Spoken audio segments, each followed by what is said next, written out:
addition. Addition means putting things together. Let's start adding by counting. A. 2 and 2 make 4. B. 3 and 3 make 6. C.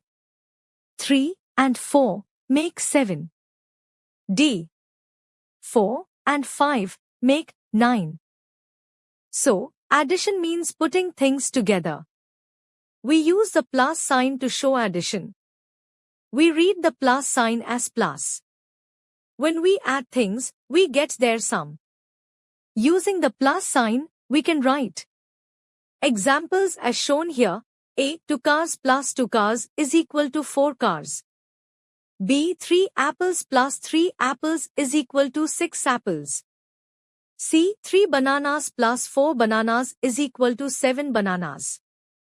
D. 4 caps plus 5 caps is equal to 9 caps.